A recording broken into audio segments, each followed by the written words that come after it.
Assalamualaikum warahmatullahi wabarakatuh. Selamat sore pemirsa Kabar Banten. Jumpa lagi dalam acara Sorotan Sepekan Harian Umum Kabar Banten.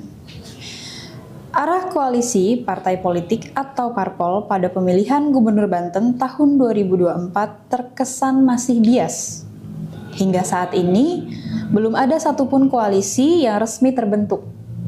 Padahal pendaftaran pasangan bakal calon gubernur dan bakal calon wakil gubernur Banten dibuka sekitar 2 bulan lagi. Bersama saya, Rizky Putri Ananda, inilah Sorotan Sepekan Harian Umum Kabar Banten, edisi Jumat 7 Juni 2024.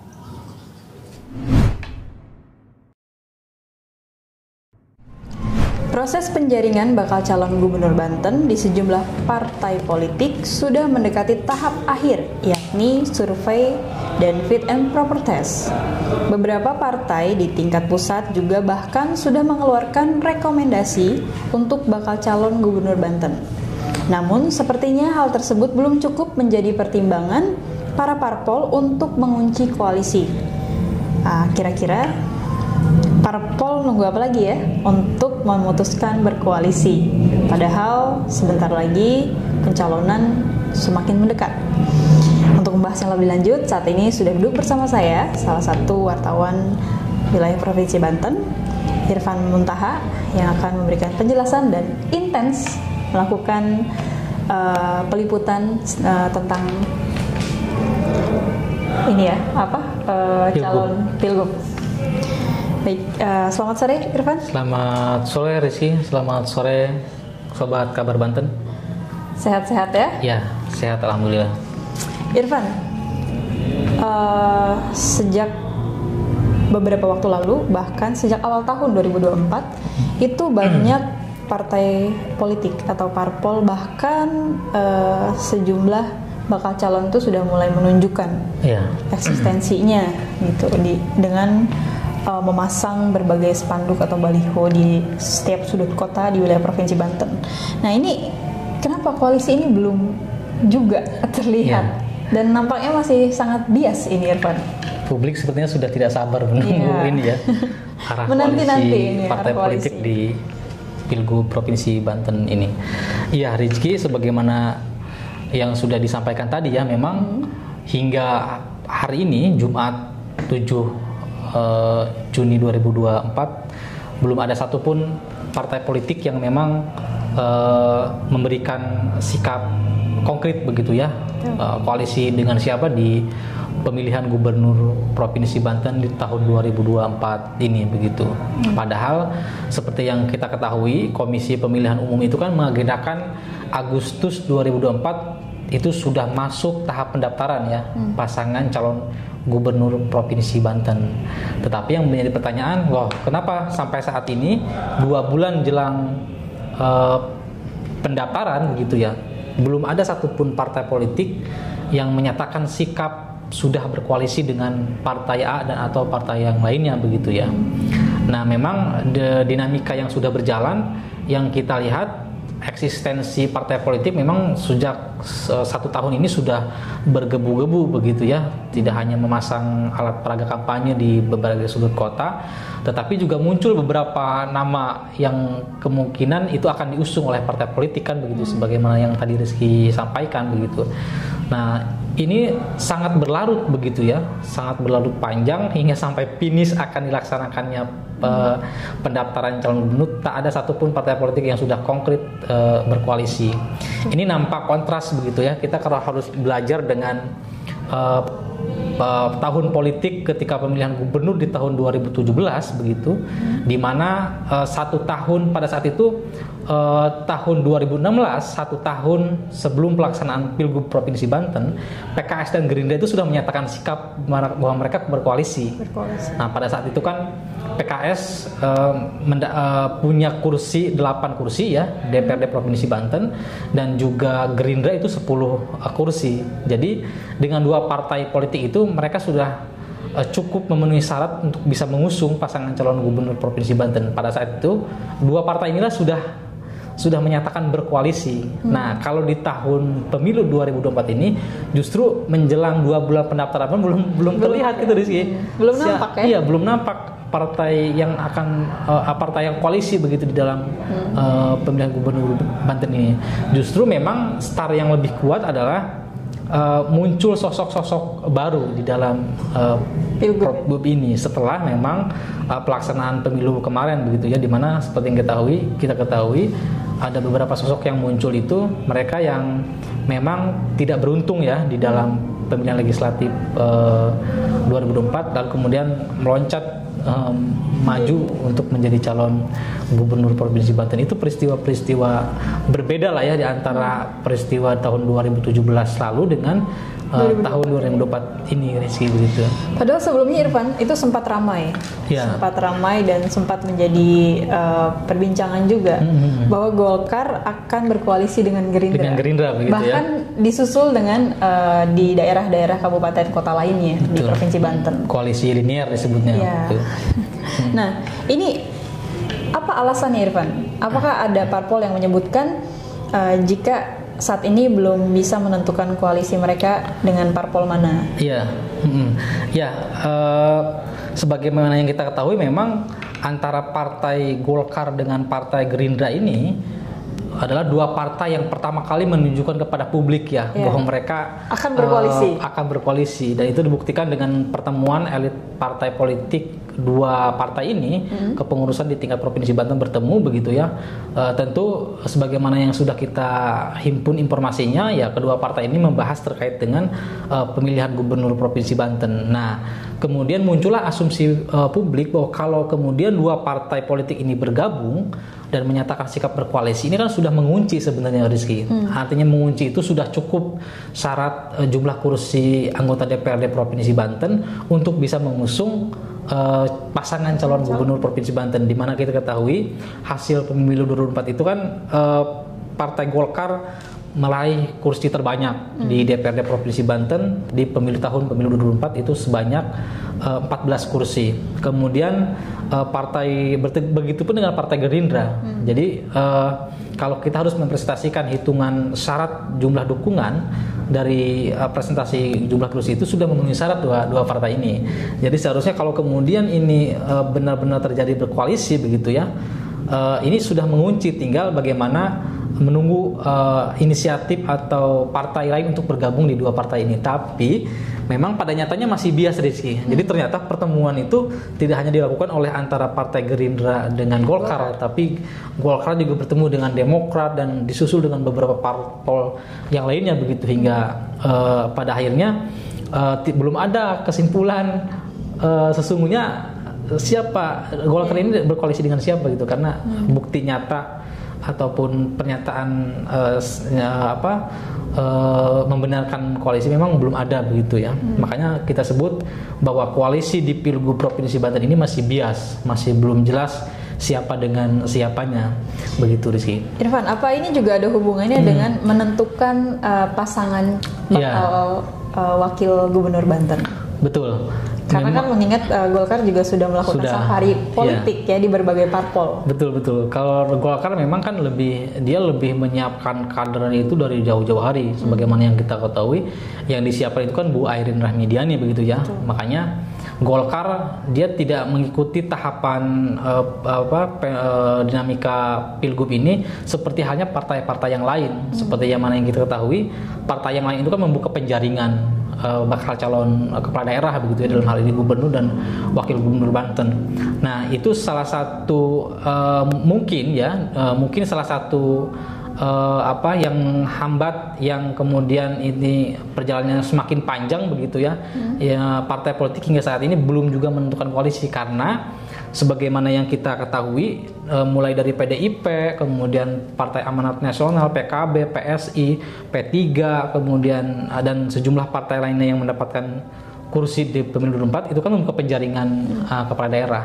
Dan sampai saat ini pun tahapan penjaringan itu memang ada yang sudah di tingkat DPP, kemudian ada yang sedang melakukan survei, dan memang ada yang masih dalam tahap pemeriksaan berkas persyaratan begitu ya. Nah, ini dimungkinkan begitu ya, karena ini tahapannya masih panjang, jadi sangat dimungkinkan partai politik ini akan menentukan koalisi itu di akhir-akhir pendekatan masa pendaftaran begitu ya, karena seiring dengan itu kan memang partai politik yang kita ketahui juga punya memunculkan sosok-sosok yang baru begitu, kayak misalkan di di PDIP misalkan memunculkan kader terbaiknya yaitu Pak Rano Karno, Pak Ade Sumardi, Pak Asep Rahmatullah gitu. Di samping juga kader dari eksternal PDIP juga masuk dalam penjaringan. Begitupun dengan partai-partai yang lain. Artinya ini kemungkinan ada di antara pertimbangan untuk menentukan koalisi itu, benar kata Rizky tadi, kemungkinan ada tawar menawar apakah mau dijadikan wakil ataupun menjadi calon gubernurnya begitu, sehingga ini seperti masih panjang begitu, masih banyak pembahasan dan tahapan yang akan dilalui oleh para parpol ini. Betul. Tetapi pada intinya beberapa parpol yang sudah kita konfirmasi, poin inti yang akan disimpulkan begitu dalam menentukan siapa yang akan diusung adalah melihat hasil survei, apakah si kandidat yang mereka yang ikut penjaringan dalam partai politik itu punya popularitas yang tinggi, kemudian juga elektabilitas yang tinggi begitu. Jadi dua hal itu yang menjadi penilaian partai politik dalam menentukan dukungan begitu ya. Meskipun seperti yang sudah kita beritakan kan, dan sobat kabar Banten tahu, memang beberapa parpol sudah memberikan surat rekomendasi dukungan. Salah satu yang konkretnya adalah yang terbaru adalah Partai Keadilan Sejahtera, di mana Partai Keadilan Sejahtera ini memang juga dia tidak melakukan penjaringan calon gubernur Provinsi Banten, tetapi di saat parpol lain melakukan penjaringan, Partai PKS mengeluarkan surat rekomendasi untuk Pak Dimyati Natakusuma ya, dan rekomendasi itu sudah diserahkan oleh DPW PKS Provinsi Banten kepada Pak Dimyati. Jadi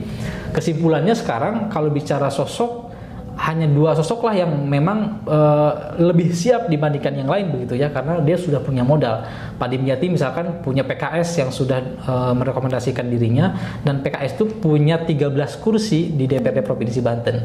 Kemudian Bu Airin yang sudah jelas mantap terlihatnya begitu ya, lebih siap sebagai calon gubernur Banten, dan Golkar tentu punya 14 kursi di DPRD Provinsi Banten. Selama itu kandidat yang lain masih bias lah ya. Pak Arief misalkan kita masih diperintahkan oleh PAN untuk mencari wakil, jadi belum konkret. Begitupun dengan koalisinya. Jadi nampaknya memang partai politik masih bersiap-siap untuk mencari kawan begitu, bagaimana untuk bisa bersama di Pilgub Provinsi Banten. Dan masih mencari tiket ya. Mencari tiket pencalonan untuk maju di Pilgub Provinsi Banten ini. Betul, Rizky. Ini memang kalau kita bandingkan dengan tahun pemilu Pilgub 2017 ya, dengan 2024 sepertinya ini lebih banyak sosok yang muncul dibandingkan 2017. Di 2017 itu kan yang paling terlihat dominan adalah kekuatan Golkar dan pada waktu itu Golkar dengan PDIP ya. Di mana PDIP waktu itu kan mengusung Pak Rano Karno, dan Pak Rano Karno masih menjabat sebagai gubernur Provinsi Banten pada waktu itu. Kemudian juga Golkar ada Pak Andika Hajrumi, dan memang ada Pak Wahidin pada waktu itu, memang dari, kalau tidak salah masih aktif sebagai kepengurusan di Partai Demokrat waktu itu ya. Jadi tokohnya bisa dihitung. Lalu kemudian pada akhirnya kan terjawab sudah bahwa hanya ada dua pasangan di Pilgub 2017 lalu, yaitu pasangan Pak Wahidin dengan Pak Andika yang diusung oleh banyak parpol. Kemudian Pak Rano Karno diusung oleh 3 parpol kalau tidak salah, yaitu PDIP, P3 dan Partai Nasdem pada waktu itu. Nah ini mungkin saja juga terjadi di Pilgub Provinsi Banten 2024 ini dengan banyaknya kandidat begitu, tapi pada akhirnya nanti akan mengkerucut hanya 2 pasangan calon begitu. Pasangan calon yang memungkinkan menjadi tarung gitu ya, seperti yang sudah terlihat sekarang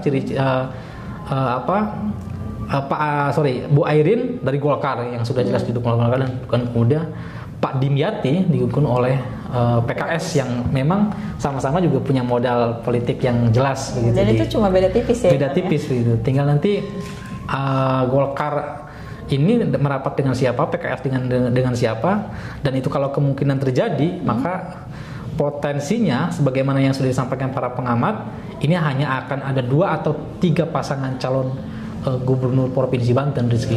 Ya, dengan masih biasnya koalisi ini, Irfan. Bahkan untuk koalisi Indonesia Maju pun itu tidak bisa dipastikan ya Irfan, Belum, untuk di iya, daerah betul. ini ya, untuk di Daerah. Pilgub ini khususnya. Karena berdasarkan narasumber yang sudah kita himpun begitu ya, berpendapat semuanya juga dinamika politik nasional dengan daerah itu akan berbeda begitu ya. Faktornya pendorongnya adalah karena sosok yang akan diusung itu.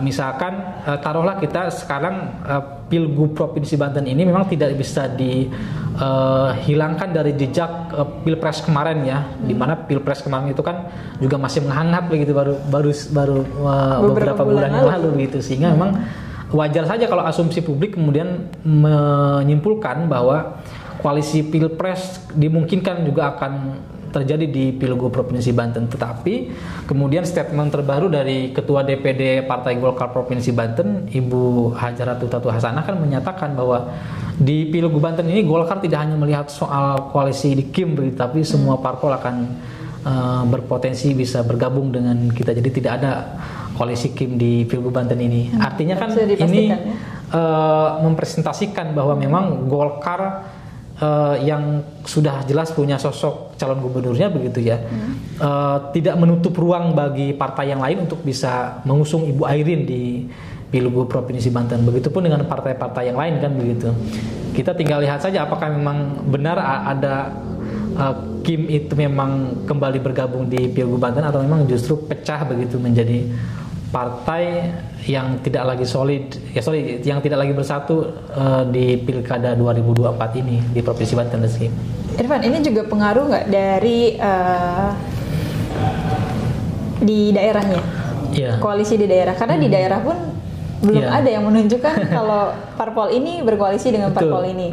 Nah, apa itu juga menjadi salah satu? Karena kan untuk di tahun 2024 ini itu pilkada serentak. Tidak hanya pilgub ya, tapi ada pilwalkot dan pilgub. Dan ini yang semakin meramaikan rupanya Rizky. Jadi berdasarkan hasil-hasil wawancara kita langsung dengan partai politik, ini memang menjadi salah satu pertimbangan ya dalam hal partai politik melakukan konsolidasi dengan beberapa partai yang lainnya begitu dalam hal koalisi. Kenapa demikian? Karena bagi partai politik membingungkan kalau kemudian koalisi di Pilgub kemudian tapi tidak di pilkada kabupaten kota, ini akan membingungkan begitu, bagaimana mengatur ritme kampanye, kemudian bagaimana menyampaikan visi misi bakal calon kan tidak tidak sejalan begitu, tidak linear ya. Memang sejak awal ya kita beritakan partai politik ada yang mengharapkan koalisi ini linear.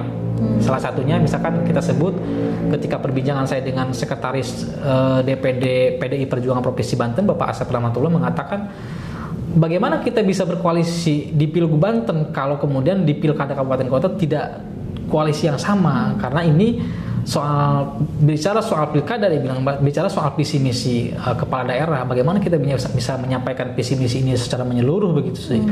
Kalau kemudian di provinsinya bersatu, di kabupaten kotanya berseberangan kan ini yang menjadi pertimbangan beberapa parpol dalam menentukan koalisi. Makanya memang pengamat politik juga memprediksi itu juga akan menjadi dinamika di Pilkada 2024 yang memungkinkan itu juga terjadi begitu. Jadi katakanlah kalau kita sebut satu paket begitu ya, negosiasi kalau di Pilgub Banten mengusung ini, maka negosiasinya di kabupaten kota kita akan mengusung siapa. Jadi koalisi disebut dengan koalisi linear begitu sih ya. Jadi gitu. Memang harus satu ya, Irfan, satu paket harus gitu, satu paket ya, dari provinsi dan kabupaten kota. Karena begitu. kalau misalkan provinsi hanya provinsi yang bersatu, namun di kabupaten kotanya pecah dan berseberangan. Kita tidak bisa membayangkan bagaimana kerja-kerja organisasi kampanye begitu ya, dalam hal ini tim pemenangan bisa berjalan secara maksimal gitu. Kita tidak bisa membayangkan. Misalkan tim A dengan tim B bergabung di Pilgub, kemudian di Pilkot Serang misalkan tim A dengan tim B ternyata tidak bersatu. Kan tentu ada, ketika melakukan kompromi politik, tentu ini kan ada rahasia-rahasia komunikasi yang harus dijaga begitu ya. Tapi kalau kemudian ini tidak bersatu di kabupaten kota, maka sangat mustahil juga kerahasiaan itu bisa terjaga gitu, karena kan antara lawan dengan lawan ya pasti akan sama-sama membaca bagaimana kekuatan politik atau strategi yang dimainkan oleh masing-masing kelompok itu sendiri kan itu Betul. juga harus sepertinya menjadi pertimbangan partai politik. Saya yakin sebagaimana disampaikan juga pengamat terkait dengan bagaimana penentuan koalisi di Pilgub Provinsi Banten ini, Rizky. Dan mungkin ini juga salah satu yang bikin alot ya. Betul. Bikin alot untuk berkoalisi antara berkoalisi. parpol satu dengan parpol lainnya. Karena saking alotnya kemudian wajar kalau kemudian muncullah kandidat-kandidat yang baru Karena di Pilgub Provinsi Banten. Pilkada tahun 2024 ini berbeda dengan di 2017. 2017 Karena ya. di tahun ini itu seluruh Indonesia karena Iya, serentak ya. Serentak betul. Serentak. Nah, Irfan, kalau dari pandangan pengamat politik sendiri melihat arah koalisi yang masih belum jelas atau bias ini seperti apa, Irfan? Ya, kalau pengamat politik memang berkali-kali menyampaikan, maka potensi penentuan koalisi ini akan mengkerucut di pada Juli 2024. Jadi 1 bulan menjelang pendaftaran pasangan calon ya. Dan memang kalau berdasarkan catatan kita, partai politik yang saat ini sedang melakukan penjaringan itu masih sibuk melakukan tahapan-tahapan penilaian terhadap pasangan yang akan mereka usung gitu kan. Karena sekali lagi pada akhirnya keputusan politik kepada siapa akan dukungan diberikan begitu itu kan ditentukan oleh DPP partai politik itu sendiri.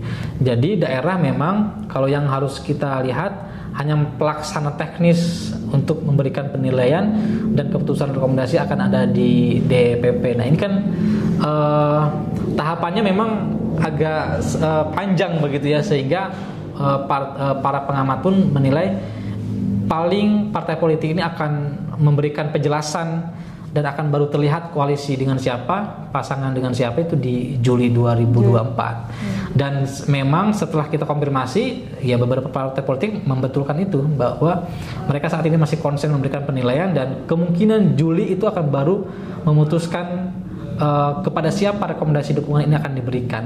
Tentu kan kalau rekomendasi kepada siapa diberikan, ya tentu itu akan berhubung dengan partai yang memang sudah mengusung lebih awal. Misalkan contohnya saat ini yang sudah jelas adalah Pak Ibu Airin dari Partai Golkar, kemudian Pak Dimyati dari PKS. Kalau yang saat ini sedang melakukan penjaringan menunjukkan rekomendasi kepada salah satu kandidat itu, maka tentu kan sudah dipastikan berkoalisi berarti. Kalau misalkan Partai A rekomendasi dukungannya diberikan kepada Ibu Airin, ya tentu bahkan berkoalisi dengan Partai Golkar, atau rekomendasi diberikan kepada Pak Dimyati, berarti kan sudah dipastikan berkoalisi dengan Partai PKS kan begitu. Itu jadi memang nanti akan terlihat dengan adanya sudah dua sosok kandidat ini yang sekarang sudah mantap begitu ya mendapatkan dukungan dari partai politik, yaitu Pak Dimyati dan Bu Airin Rahmidiani, Rizky. Nah itu yang memang benar-benar sudah terlihat serius ya mereka berdua. Serius, ya. betul. Nah, dan keduanya juga tidak mau salah langkah dan tidak mau salah pilih bakal calon wakil gubernur nanti, betul, ya, karena akan berpengaruh terhadap suara. Betul. Dan karena ini adalah politik ya, kita tidak tahu juga apakah kemudian karena berkali-kali juga Pak Dimyati menyebutkan Bu Airin, apakah Bu Airin mau nggak dengan Pak Dimyati begitu kan di Pilgub Banten ini. Kita tidak menutup kemungkinan kan bisa terjadi juga antara Bu Airin dengan Pak Dimyati, mengingat keduanya adalah tokoh politik yang memang berbeda nilai-nilai kedaerahannya gitu ya. Kalau misalkan Bu Airin adalah tokoh yang memang berasal dari Tangerang Raya, kemudian Pak Dimyati berasal dari Pandeglang yang kemungkinan juga bisa basis masnya di Banten Selatan. Dan ini bisa terjadi kalau kita menghubungkan dengan penilaian para pengamat, karena para pengamat mengatakan hubungan antara kedua daerah ini tidak bisa dipisahkan. Jadi kalau ada keterwakilan antara Banten Selatan dengan Banten Tangerang Raya Utara begitu ya, ada dua tokoh yang bersatu untuk pilgub, maka itu juga menjadi bagian daripada potensi memenangkan di Pilgub Provinsi Banten, karena penyampaian visi misi begitu ya, kepenguasaan isu juga itu akan sangat tergantung menurut pengamat politik bisa merangkul para calon pemilih di masing-masing daerah kabupaten kota di Provinsi Banten itu sendiri, Rizky. Memang saat ini memang banyak yang memberikan kode-kode dan sinyal-sinyal ya, Pak ya. Tapi belum juga memutuskan untuk berkoalisi. Iya, betul. Jadi mungkin di bawahnya juga karena alot itu tadi ya. ya, kita tunggu saja nanti perkembangannya, dan sebagaimana diagendakan oleh KPU Provinsi Banten, Agustus adalah pendaftaran, artinya kita tinggal hanya menunggu beberapa bulan lagi kejutan-kejutan di Pilgub Provinsi Banten ini, Rizky. Ini juga nanti akan menjawab rasa penasaran dari masyarakat, dari pemirsa Kabar Banten, untuk melihat siapa yang benar-benar akan maju dan akan berpasangan dengan siapa ya Irfan ya. Betul, Rizky. Betul. Baik, pemirsa Kabar Banten, tadi sudah dijelaskan terkait politik atau pilgub di 2024 ini yang memang saat ini belum ada kejelasan untuk berkoalisi antara parpol lain, antara parpol satu dengan parpol lainnya. Untuk berita update selanjutnya, pemirsa Kabar Banten bisa baca di Harian Umum Kabar Banten yang terbit dari Senin sampai Jumat. Dan untuk informasi yang lebih update-nya lagi, pemirsa Kabar Banten juga bisa mengakses media online kami di Kabar Banten, di Pikiran Rakyat, Kabar Banten pikiranrakyat.com, dan channel-channel platform media sosial lainnya. Kalau gitu, saya Rizky Putriananda dan Irfan Muntaha pamit undur diri. Assalamualaikum warahmatullahi wabarakatuh. Waalaikumsalam warahmatullahi wabarakatuh.